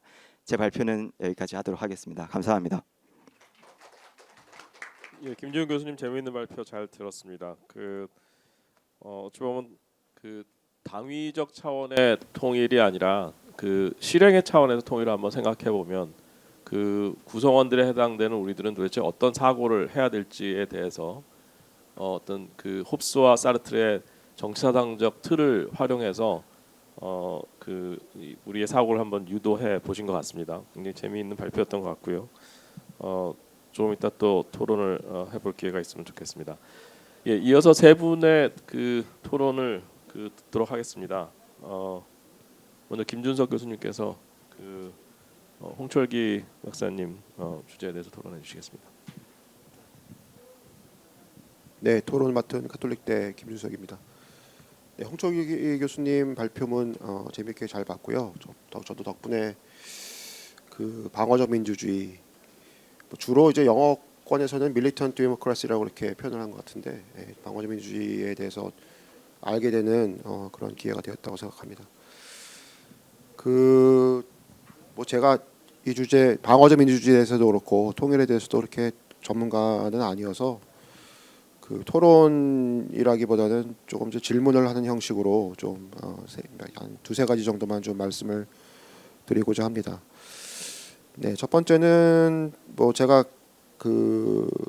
간략하게 이제 알아본 바에 따르면 이 방어적 민주주의 혹은 밀리턴트 데모크라시라고 하는 요 개념이 기본적으로는 사실은 국내적인 맥락에서, 그러니까 국가 내에서 이제 과거에는 이제 파시즘이나 최근에는 이제 종교적 극단주의 혹은 이제 파퓰리즘의 어떤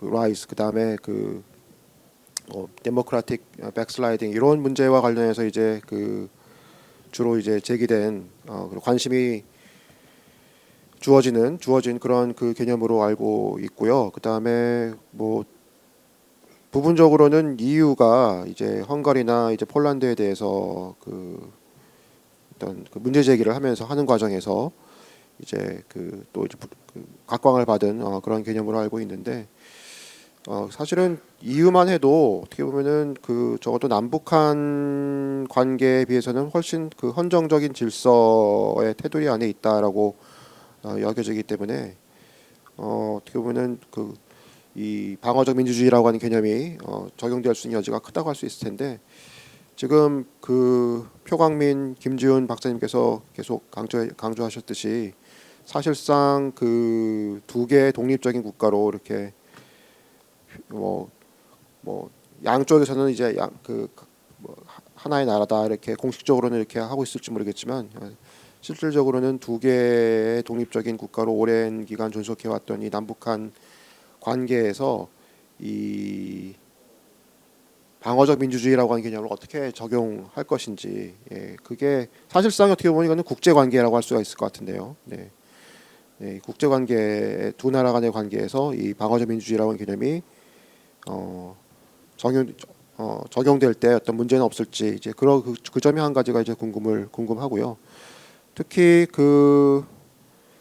이 방어적 민주주의라고 하는 게 결국에는 민주주의를 위해서 민주주의의 적의 민주적인 어떤 참여와 기본권을 제한할 필요가 있다라고 하는 굉장히 역설적인 그런 개념인데 한편으로는 평화 통일을 지향하면서 다른 한편으로는 예컨대 이제 북한과 우리나라가 통일을 하는 그런 과정에서 한국적인 소위 말하는 자유민주적 기본 질서를 받아들이지 못하는 북한을 그럼 적으로 우리가 이걸 민주주의의 적으로 이제 간주를 해야 된다는 것인지 그게 어떤 방식으로 이제 평화 통일이라고 하는 이념과 매치가 될 수 있는 것인지 하는 점이 좀 궁금하다는 생각이 들었습니다. 네. 그리고 두 번째 질문은 자유민주적 기본 질서라고 하는 개념이 이제 헌법적 개념이라고 말씀을 하셨는데 그리고 이 개념이 이제 헌법과 주어 법률에 삽입된 시기나 상황과 맥락의 차이가 있기 때문에 일정한 내용이 없다 이렇게 말씀하셨는데 그래도 제가 보기에 좀 궁금한 점은 이 자유민주적 기본 질서라고 했을 때 이게 과연 정확히 뭘 의미하는지에 대한 어떤 그런 소개가 있었으면 좋겠다라고 하는 생각이 좀 들었고요. 또 이 자유민주적 기본 질서에 대한 어떤 한국 사회 내의 어떤 사회적인 합의가 과연 존재하는지에 대한 그 점도 좀 궁금하다는 생각이 좀 들었습니다. 세 번째 드리고 싶은 말씀은 아까 첫 번째 얘기와 어떻게 보면 좀 통하는 얘기를 할 수 있을 것 같은데 근본적으로 이 남북한의 통일 과정에서 이 방어적 민주주의가 일정한 어떤 그런 적실성을 갖는다라고 하는 얘기는 이게 궁극적으로는 통일의 궁극 모델은 단일 국가 한국이 대한민국이 북한을 이제 흡수하는 형태의 그리고 최종적인 통일의 최종적인 이 목표는 남북한 단일 국가 체제를 지향하는 그런 통일 모델을 전제하는 것이 아닌가라는 생각이 좀 들었고요. 그런 경우에 이제 한국의 이제 공식적인 통일 방안에서 얘기하는 어떤 국가 연합식 통일 방안 혹은 중국이 지금 실행하고 있는 물론 한계는 있긴 하지만 일국가 이체제식 통일 방안은 이 방어적 민주주의가 전제하는 통일 방안에서는 완전히 배제되는 것인지 그 점도 좀 궁금하다는 생각이 좀 들었습니다. 네, 그럼에도 불구하고 이런 질문이 있긴 하지만 어쨌든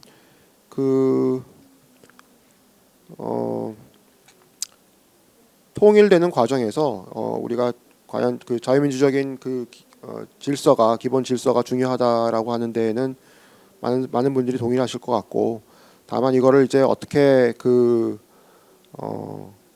통일이 만약 가능하다고 했을 때 통일을 이제 실현시켜가는 과정에서 이 자유민주적인 기본 질서를 이 방어적 민주주의 관점에서 어떻게 이제 이 구현할 것인가라고 하는 그런 문제를 굉장히 흥미롭게 제기해 주셨다는 점에서 이 발표문이 굉장히 이능 내내 굉장히 지적인 어떤 자극을 제공하는 그런 글이었다고 생각합니다. 네, 이상입니다. 예, 성균관대 차태서입니다. 저는 그 표광민 교수님의 글에 대한 토론을 맡았는데요. 표광민 교수님의 글은 기본적으로 지금 시대적 맥락이 굉장히 시의적절한 주제와 그 주제에 대한 이론적인 탐구를 진행하셨다고 생각을 합니다. 그래서 최근에 이제 뭐 두 개의 한국, 투 코리아에 대한 얘기가 계속 나오고 있고, 또 우리 정부에서는 뭐 자유의 북진 뭐 이런 표현도 귀환하고 있고, 근데 그건 이제 전체적으로 보면 이 국제 정치 전반의 어떤 역사적 컨텍스트가 이제 변화하는 시기에 맞물려 있는 한반도 버전의 이야기들인 것 같습니다. 그래서 기본적으로 이제 신냉전에 가까운 어떤 그 국가 간의 갈등이 이제 부각되면서 우리도 이제 새롭게 한반도 문제에 대해서 접근하게 되는 것 같은데요.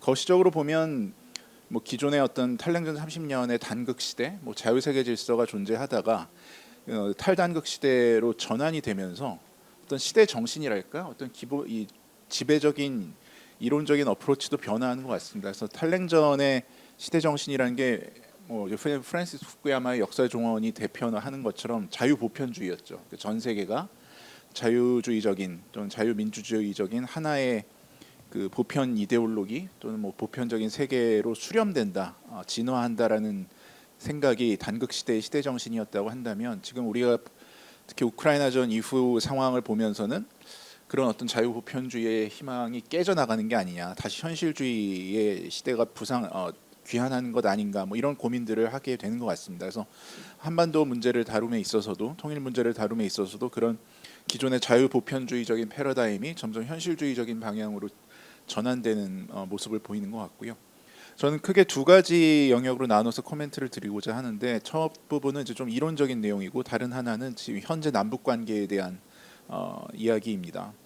그래서 먼저 약간 이론적인 얘기를 말씀드리면, 저는 이제 뭐 물론 이제 그 표광민 교수님께서 이제 정치 사상의 분과의 맥락에서 이 문제를 다루고 계신데, 저는 국제 정치 이론의 맥락에서도 굉장히 흥미롭게 더 디벨롭될 여지가 있다고 생각을 합니다. 특히 이제 어떻게 보면 이제 현실주의 대 자유주의라고 하는 굉장히 오래된 대당을 다시 이제 끄집어내셨는데요.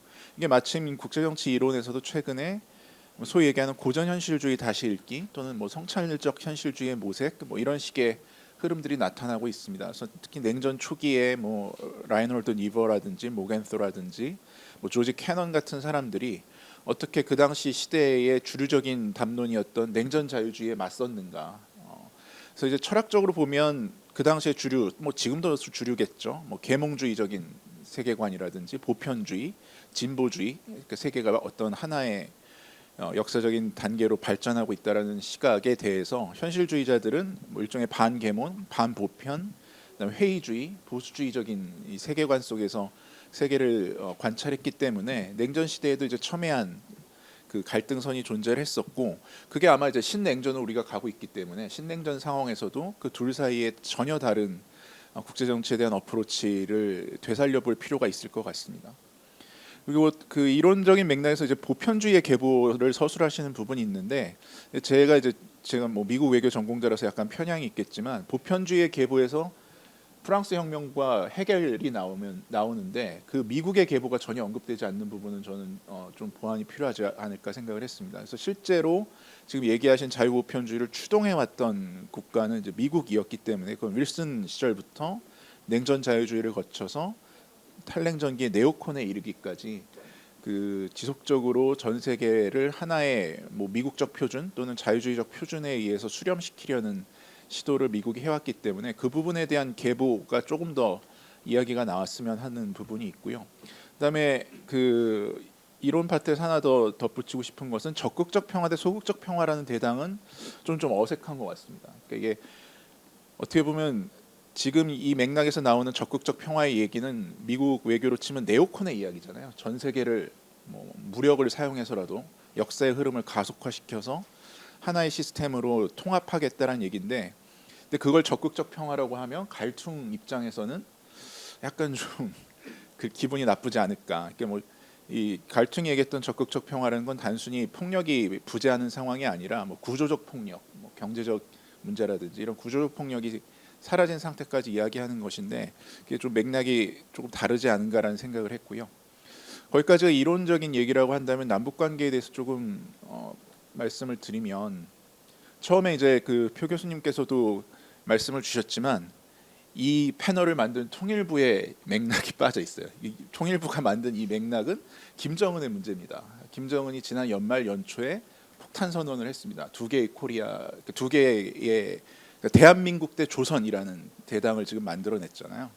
그래서 그 부분에 대한 그 코멘트가 이제 덧붙여져야 이 글이 이제 완성이 될 수 있을 것 같은데요. 여기서는 두 가지 논점을 문제 제기 삼아 말씀드리고 싶습니다.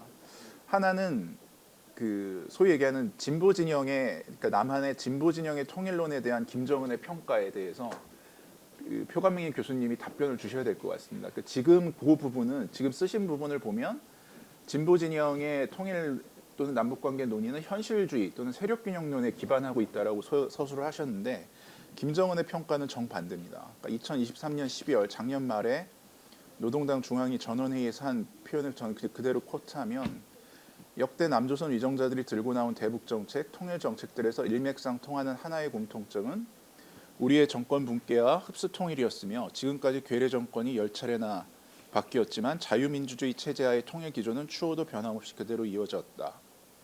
우리 제도와 정권을 붕괴시키겠다는 괴뢰들의 흉악한 야망은 민주를 표방하든 보수의 탈을 썼든 조금도 다를 바 없었다.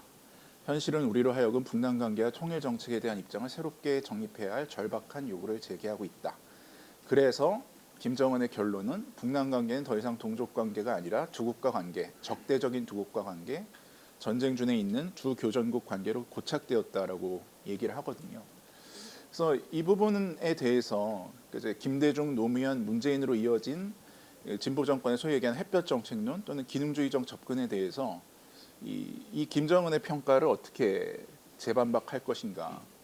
근데 저는 이 부분에 대해서 좀 하나 소개드리고 싶은, 저한테는 굉장히 인상적이었던 장면이 하나 있는데, 이종석 통일부 장관, 전 통일부 장관이 뭐 썰전이라고 하는 대담 프로에 약간 연애 프로라고 해야 되나요? 하여튼 그 프로그램에 나와서 개성공단이나 남북경협에 대해서 이렇게 코멘트한 적이 있습니다. 굉장히 흥미로운데, 북한은 우수한 산업 노동력을 가지고 있고 낮은 문맹률과 우수한 근면성을 지니고 있다.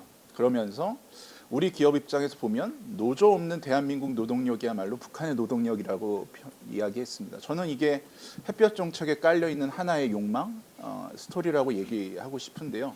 이 얘기를 했더니 그 다음에 더 재밌는 거는 김구라 씨가 그 썰전의 사회자였는데, 야 그거 완전 삼성인데요라고 코멘트를 하고, 거기에 앉아있던 유시민 뭐 이런 사람이 다 같이 빵 터지면서 그냥 넘어갑니다. 근데 저는 이 장면이 뭐였을까? 그 장면과 지금 김정은이 앞서 했던 얘기는 뭘까? 물론 이건 하나의 해석인데, 그 부분, 그 해석에 대해서 이제 가령 이제 국내에서 이제 김학로 교수님 같은 분이 그런 문제 제기를 하셨죠. 햇볕 정책이 갖고 있는 자본의 맥락, 그런 부분에 대해서도 표 교수님이 뭔가 코멘트를 해주셔야 될 것 같고요. 그래서 그 김정은이 얘기하는 그 현실주의적인 두 국가 관계, 적대적 두 국가 관계론에 대해서 평가할 때는 현실주의 대 자유주의라는 이 대결 구도도 의미가 있지만, 저는 예를 들면 이제 알렉스 멘트가 얘기했던 무정부 문화의 3층이 뭐 이런 얘기가 있잖아요. 그 무정부 문화에도 세 가지 베리에이션이 있다. 홉스적인 적, 에너미의 관계가 있고, 로크적인 라이벌리의 관계가 있고, 칸트적인 프렌드의 관계가 있는데, 이게 두 국가가 현실주의적으로 두 개의 실체로서의 국가가 존재한다 하더라도, 그걸 인정한다 하더라도 그 관계가 어떻게 설정될지는 세 가지 전혀 다른 버전이 있을 수 있거든요. 그래서 우리한테 주어진 숙제라는 것은 그것이 어떻게 적대적인, 홉스적인 두 국가 관계에서 조금은 그 박정희의 8.15 선언, 70년 8.15 선언을 소개하신 것처럼 라이벌리의 관계로 전환될 수 있을까? 또는 이제 뭐 김학로 선생님 식으로 표현한다면 홀로 주체적인 관계가 어떻게 서로 주체적인 관계로 변할 것인가? 아니면 뭐 전자성 선생님 개념을 쓰자면 어떻게 하나의 주권 국가로 완성하는 주권 게임에서 두 국가 간의 국제 정치 게임 또는 베스트 팔렌 게임으로 전환할 것인가? 뭐 이런 형태의 문제를 제기할 때가 되지 않았는가라는 생각을 했습니다.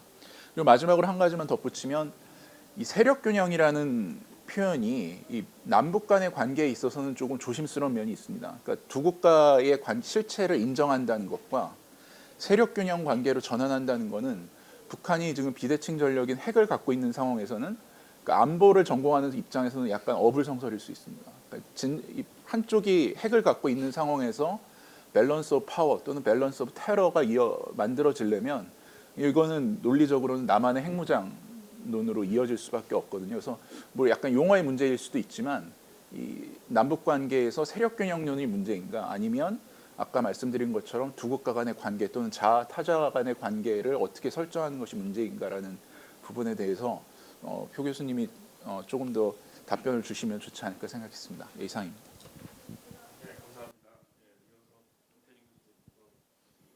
네, 안녕하십니까. 동국대학교 김태진입니다. 예, 발표 잘 들었습니다. 오랜만에 다시 홉스랑 사르트르를 읽게 돼서 좋았고요. 근데 저는 일단 패널 구성하신 의도와는 상관없이 통일보다는 약간 홉스 쪽에 방점을 맞춰서 질문 드리도록 하겠습니다.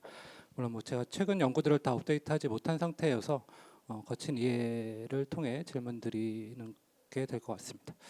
네, 여기서는 지금 홉스도 그렇고 사르트르도 그렇고 뭔가 좀 더 사교적이 되라, 뭔가 좀 더 연대하는 인간이 되라 정도로 지금 되어 있어서 일단 당위적 주장에 대한 동의 여부는 둘째치고 과연 이 홉스랑 사르트르를 그렇게 읽는 게 어떤 재미를 우리한테 줄 수 있을까라고 하는 혹은 타당한가라고 하는 질문이 들었습니다. 그러니까 일반적으로 뭐 그로티우스가 됐든 뭐 푸펜드로프가 됐든 이 자연적 사회성이라고 하는 것들을 이야기하는 그룹과 대비해서 홉스는 그것과 정반대되는 자연적 사회성을 반하는 인물로 묘사하는 것이 일반적인 것 같습니다. 그러니까 당시 홉스가 무신론자로 비판됐던 것, 그리고 당시 이것이 가장 심한 욕이었었던 이유는 인간이 그렇게 쉽게 바뀔 거라는 생각을 홉스가 했었을까라고 하는 의문을 낳게 합니다. 그래서 김재훈 박사님의 주장이라고 하는 것들이 홉스가 기존의 어떤 이 자연적 사회성을 주장하는 학자들과 어느 정도 연속성이 있다라고 하는 주장을 하고 계신 것 같은데, 만약에 그렇다고 한다면 이것이 홉스가 받아들인 기계론적 세계관이라든가 인간관과 어떻게 융화돼서 해석될 수 있을지 설명해 주시면 감사할 것 같습니다.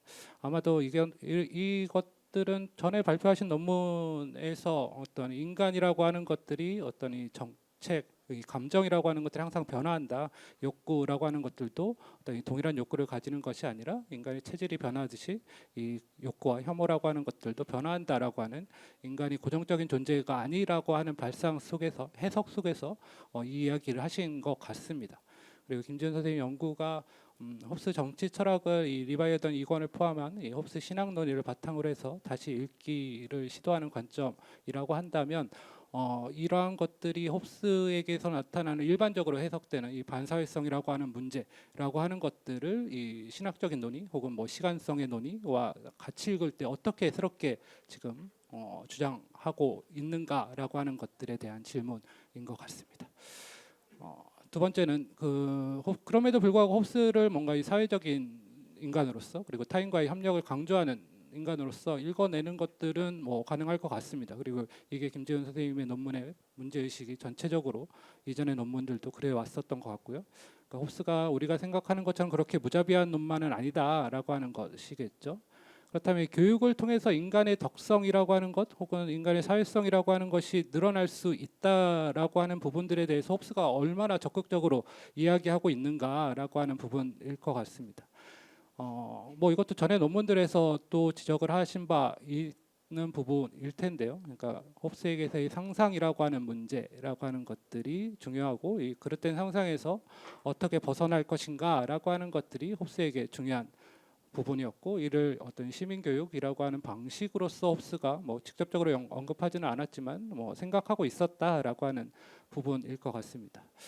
그럼에도 불구하고 홉스에게서 어떤 은유의 문제라든지 혹은 수사법의 문제라든지 이 교육의 문제라든지 이것들이 어떤 방식으로 우리에게 시사점을 줄 수 있을 것인가 라고 하는 것에 대해서 질문을 드리고 싶습니다. 마치 그러니까 홉스를 어떤 시민의 덕성을 높이는 어떤 도덕 선생님처럼 읽어내는 방식이 정말 타당한가라고 하는 생각이 있었습니다.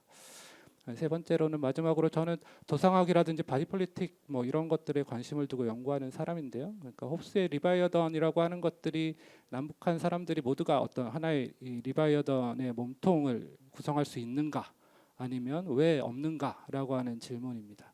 그러니까 굳이 엄격한 의미의 지성사라고 하는 관점을 가져오지는 않더라도 이 정치 사당하는 사람들이 어떤 당대의 맥락을 제거하고 그냥 현대적으로 여기저기 갖다 붙일 수 있다고는 생각하지는 않습니다. 그럼에도 불구하고 어떤 시사점이라고 하는 것들은 당연히 가지고 올 수 있을 텐데요. 그냥 그것들을 홉스나 사르트르를 좀 더 소시업을 해야 된다, 혹은 본인에게만 관심을 갖고 뭔가 타인과 연대해야 된다라고 하는 것들은 홉스나 사르트르도 설득 못할 것 같고 지금 MZ 세대들도 설득 못할 것 같다는 생각이 들었습니다. 그리고 이것들이 지금 이 개인 간의 관계, 홉스가 이야기했었던 개인 간의 관계라고 하는 걸 남북 간의 관계로 지금 대치해서 바로 적용하고 있기 때문에 여기에서 만들어지는 어떤 불일치라고 하는 것들도 있을 것 같습니다.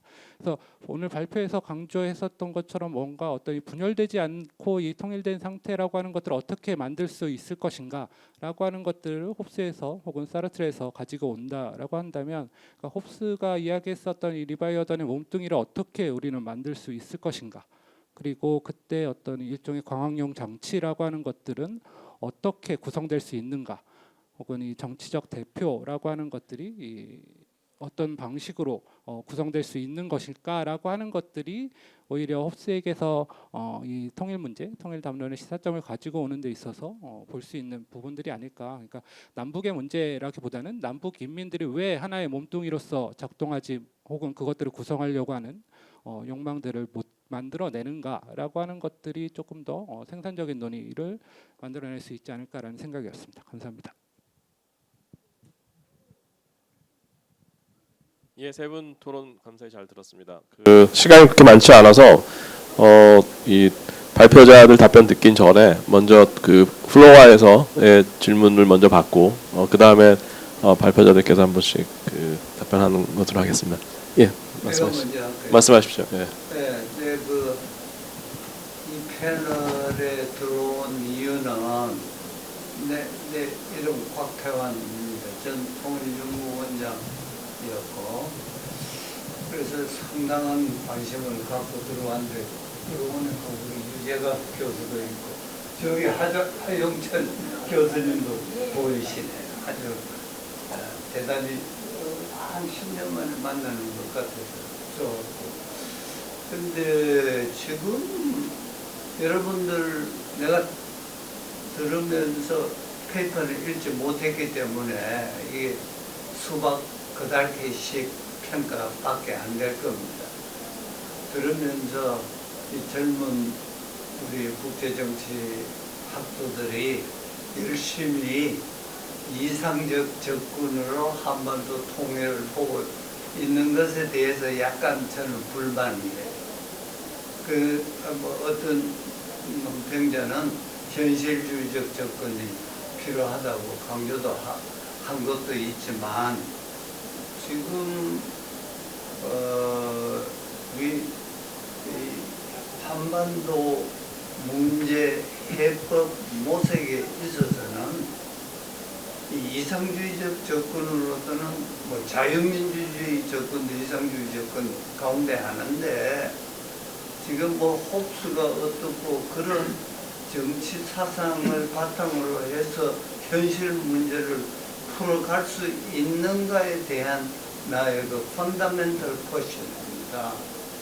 그래서 현실주의 접근을 해야 하는데, 나는 통일부에서 여기 통일부 직원이 나와 있는지 모르겠는데, 통일부의 고급 관리들하고 최근에 내 컨버세이션에서 느낀 거는 정말 문제예요. 지금 아무런 대책이 없는 그런 인상을 받았고, 현실주의 접근, 힘에 의한 평화, 그것만 자꾸 강조하는데, 그런 현실주의도 중요하지만 이 지금 통일 문제를 논의할 때가 아닙니다. 내가 보기에는 지금 대화도 안 되는데 무슨 통일 이야기입니까? 그것도 이상주의적 통일 이야기. 그것을 현실주의 정책으로. 북한은 김정은 두 국가론을 제시해서 벌써 현실적으로 문제를 풀어가는데, 남쪽 것들하고는 대한민국 것들하고는 대화도 안 하겠다고 하는 이 판에 우리 젊은 학자들이 너무 지나친 이상주의적 접근에 대해서 조금 시니어 멤버로서 조금 내가 제의하고 싶은 거는 지금 여러분들이 알고 계시는 통일부가 초창기 출범 시대부터 통일 방안에 대한 내 질문입니다. 새로운 통일 방안을 만들어내겠다고 해서 지금 2년이 지났는데 그게 아직도 어떻게 되는지 물어보니까 뭐 연구하고 있습니다. 인터뷰하고 있습니다. 이런 정도면은 정말 걱정이 됩니다. 더욱이 지금 현실 문제 생각해 보세요. 지금 서로 강대강 맞대응 전략을 고수해가지고 그야말로 우발적인 무력 충돌에 지금 전쟁의 일촉즉발의 직면에 처해 있는데 우리 너무 젊은 학자들이 안일하게 자유주의적 접근만 하는 것에 대해서 상당히 유감스럽고 좀 더 현실적 접근을 해서 대화를 어떻게 하면 우리가 대화를 할 수 있는가부터 해서 한반도 그 전쟁 위기 상황을 완화하는 방향으로 했으면 좋겠다 하는 알겠습니다. 예. 생각입니다. 예. 예, 말씀하시죠. 홍철기 박사님한테 예. 미리탄트 데모크라시를 예. 왜 그걸 방어적이라고 번역을 썼는지 또 네거티브 불카니즘을 소극적이라고 하고 왜 부정적 공화주의라고 말을 썼는지 네, 감사합니다. 좀 더 한 분 정도 더 말씀해 주시면. 예. 시간이 없긴 한데 김종석 교수님께서 하신 질의가 있었는데요. 홍철기 연구원님께서 방어적 인문제에서 민주주의 중에 핵심 가치를 본다고 하시면 어떤 가치를 좀 꼽으실 건가요? 최근 교선을 전부는 자유를 국제연대 이런 강조하고 있었고 공동공동 제통일 방안에서는 자주평화 문구였는데 어떤 가치를 중심으로 보시는지. 두 번째 휴관민 교수님께서 발표하신 최근에 북한이랑 러시아가 포괄적 전략 강경이나 우리의 조약까지 맺은 상황인데 이게 우리가 이국가론을 주장한다면서 한 뒤에 어떤 안보에 대한 평화를 주장할 수 있는지 우크라이나 러시아 전기도 있고 북한도 핵무기도 있고 결국은 사실 안보적으로 실현된 상황인데 우리가 이국가론을 주장하는 것을 가능성이 많아질까 이런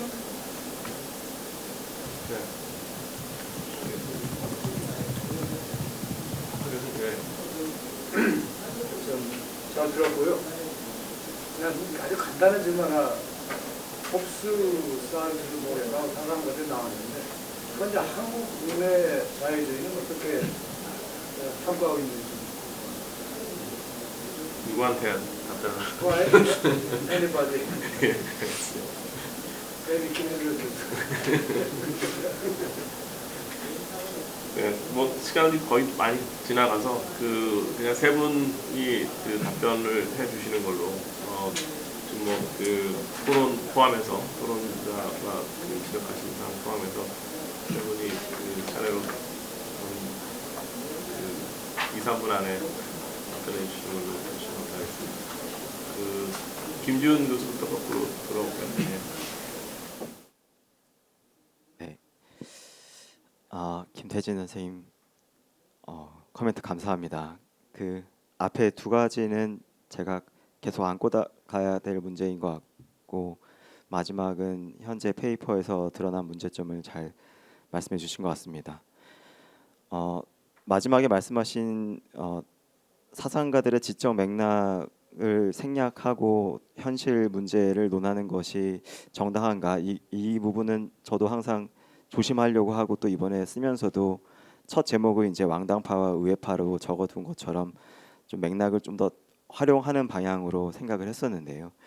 코멘트해 주신 거대로 홉스나 사르트나 논의 자체가 개인에 대한 논의, 뭐 그걸 꼭 개인 단위로 봐야 되는지는 좀 더 얘기해 봐야 되겠지만 우선 기본적으로 개인에 대한 단위에 대한 논의로부터 시작을 하기 때문에 이것이 남북 관계에 대한 논의로 바로 적용할 수 있는지에 대한 설명은 제가 좀 더 충실하게 보완해야 될 것 같습니다. 그리고 하면서 약간은 포기했던 부분인데 당시 지적 맥락에서 왕당파와 의회파가 몸통을 구성했던 것과는 달리 현재 대한민국의 남북이 홉스의 리바이드에서 얘기하고 있는 것처럼 몸통의 상태에 있다고 얘기할 수 있느냐, 이 부분을 사실 제가 이번에 해결하기엔 좀 어려워서 의도적으로 누락한 부분도 있습니다. 그래서 이 부분 좀 더 보완하도록 하겠고요. 그 앞서 질문해 주신 두 가지가 홉스가 뭐 윤리학자 교육자냐, 이 질문이고, 두 번째로는 홉스의 주요 얘기했던 반사회성에 대한 논의는 어떻게 연결될 수 있느냐, 이제 이렇게 저는 정리를 했는데요. 첫 번째와 관련해서는 저는 윤리학자 교육자가 아니라고 생각을 하고 있습니다. 잘 드러나지 않고 제가 아직 정리하지 못한 부분인데, 저는 훨씬 더 제도에 치중했던 사람이라고 생각을 하고요. 그 제도를 통해서 인간이 심정적으로 변할 수 있든 변하지 못했든 거기에 순응하면서 바뀔 수 있다, 행태주의적으로 바뀔 수 있다라고 보고 있습니다. 근데 그 부분은 제가 조금 더 향후에 잘 서술을 해야 될 것 같습니다. 마지막으로 반사회성과 관련해서는 이거 역시도 제가 계속해서 고민하고 있는 부분인데요. 조금 더 제가 사회성을 강조하는 방향으로 현재 글을 쓰고 있는 것은 처음에 홉스의 사회계약 테이블로 어떻게 개인들이 모일 수 있을까를 얘기하기 위해서 이 부분을 강조하고 있습니다. 그래서 방금 말씀해 주신 것처럼 남북관계를 두었을 때는 남과 북이 다 각자 갈 길을 가겠다고 얘기하고 있고, 아니면 내 쪽으로만 와라라고 얘기하고 있는데 어떻게 이 양자를 테이블에 앉힐 수가 있을까, 이제 이 고민을 했을 때 홉스가 얘기했던 사회성의 한 측면을 좀 더 강조해야 되지 않을까. 이제 현실적인 어떠한 당위를 얘기하고자 조금 과장해서 해석한 부분이 있는 것 같은데요. 그 부분에 대해서는 조금 고민해 보도록 하겠습니다. 네, 마지막 자유주의에 대해서는 시간이 남으면 나중에 말씀드리도록 하겠습니다. 네, 일단 차 교수님이 중요한 말씀을 잘 해주셔가지고 제가 이 발표를 더 발전시키는데 많은 도움이 될 것 같습니다. 그러니까 그 국제정치 이론적인 차원에서 잘 말씀을 해주셨는데, 그렇게 이 의문을 가지시는 게 저의 시작이 사실은 구체적인 사상이기도 하고, 이 외교사적인 입장에서 17세기, 18세기, 19세기 이 기간 동안에 이 유럽 외교를 어떻게 볼 것인가, 여기에 초점이 있다 보니까 이렇게 말씀하신 그런 의문점들이 해결이 안 된 것 같습니다. 그러니까 그 시기를 이제 우트레이트 조약으로부터, 그러니까 스페인 와인 개선 전쟁이죠. 우트레이트 조약에서 나폴레옹 전쟁 거치고 이 1차 대전까지의 시기 동안에 유럽의 외교에서의 고민은 유럽의 평화를 어떻게 지킬 것인가에 대해서 이제 칸트의 영국 평화론이 제기가 되고, 이 그로티우스 이후의 국제법 학자들이 만든, 사실은 이제 겐츠, 프리드리히 겐츠가 대표적이죠. 이 나폴레옹 전쟁으로 나온 이 세력 균형론이 어떻게 경합을 벌였는지가 핵심적인 그 평화의 과제라고 할 수 있는데, 그런 맥락에 살펴보다 보니까 저는 오늘날 우리가 이 갈등, 특히 유한 갈등 이후로는 저국적 평화, 구조적 평화가 더 중요하다라고 얘기되는데, 전쟁을 막을 수 있는 소극적 평화가 그렇게 폄하되진 될 수는 없다라는 생각을 하게 됐습니다. 그래서 이 작업을 시작을 했었는데, 이 지금의 또 시기와는 그 과거의 이 고전적인 이 정치 사상, 국제 정치 사상 논쟁과 현재 이론적인 입장에서 간극을 제가 더 메워야 될 것 같습니다. 두 번째로 그 이론, 이 현실적으로 이 김정은의 평가, 제가 근데 이거를 지금 피해 가려고 한 이유는 지금 이 자체로 지금 고무찬양죄에 걸릴 수 있는데, 그 김정은 북한의 그 통일 정책에 대해서 더 언급하기가 굉장히 위험하고요. 제가 이 말씀, 그러니까 지금 말씀하신 맥락은 사실은 자유주의 이 체제가 가진 팽창적 속성에 대해서 이 비자유주의 체제가 어떻게 바라볼 것인가의 문제라고 할 수가 있겠습니다. 그러니까 이 국제정치 이론에서 현실주의와 자유주의가 대응을 완벽하게 하는 것은 유사한 근대국가 체제 안에서의 대립이라고 할 수가 있고요. 그러니까 유럽 이 근대 국제 질서 시스템 안에서는 그 현실주의와 자유주의가 서로 대비가 될 수가 있는데 이 근대국가 이외의 체제와 충돌할 때는 현실주의나 자유주의 모두 팽창적인 속성을 가진다고 볼 수가 있습니다. 대표적인 게 나폴레옹 전쟁인 거죠. 네, 그 이제 세력균형이나 이런 그 자유주의 이런 것들을 하지 않고 체제를 다 없애버린다라는 것을 또 비자유주의 체제에서는 어떻게 볼 것인가라는 측면을 제기를 해주신 것 같은데 아마 이걸까지 제가 다루려면은 책을 아마 써야 될 거고 그 책을 쓰면 제가 정말 고무차장죄로 국정원에 끌려가고 차태규 교수님은 아마 참고인으로 네, 같이 옆에 앉으실 것 같은데 어떻게 제가 현실적인 이런 문제들에 대해서 답을 할 수 있을지는 아마 좀 시간이 걸려서 네, 말씀드릴 수 있을 것 같습니다. 그리고 플로에서 해주신 이런 국가 간 관계에 대해서 어떤 도움이 될까라고 하셨는데 이거는 뭐 박명민 선생님이나 김계선 선생님이 최근에 이 국가 간 관계로의 전환을 얘기하시면서 하신 말씀이 뭐 차 교수님도 잠깐 얘기를 하셨듯이 이제 세력 균형이라는 것이 비대칭 전력 사회에 어떻게 가능한가라는 문제인데 원래 사실은 세력 균형 자체도 비대칭 전력 상황에서 나온 개념이거든요. 프리드리히 겐츠가 나폴레옹을 상대를 하기 위해서 나폴레옹이라는 당시 이제 프랑스 혁명군의 가장 최대 무기는 나폴레옹이자 나폴레옹이라는 천재 전략가와 압도적인 핵무기 같은 존재죠. 거기다 또 다른 핵무기가 이제 프랑스 징병제라는 거대한 시스템이었는데 이 이질적인 체제를 대응하기 위해서 비대칭 전력을 상대하기 위해서 전 유럽이 다 힘을 합쳐야 된다라는 데서 이제 세력 균형이 많은 체계화가 됐다고 할 수가 있겠습니다. 근데 저는 뭐 그것을 뭐 핵무기에 대해서 사용하기에는 너무 위험 부담이 많고 현실적으로 이국가론이 가장 큰 목표는 그리고 우리 안보의 가장 큰 함의는 체제를 안정해주는 체제 보장안의 대가로 이게 문재인 정부 때 나왔던 입장과 동일한데요. 체제 보장안을 대가로 이제 핵무기 포기를 강요하는 것이 현실적인 방안이 아닐까 생각을 합니다. 네, 이렇게까지만 네, 말씀드리겠습니다. 네. 예, 김유석 교수님 토론 감사합니다. 마지막에 질문해 주신 자유민주주의 핵심 가치에 관련돼서 그냥 쭉 연결해서 좀 답변을 드리겠습니다.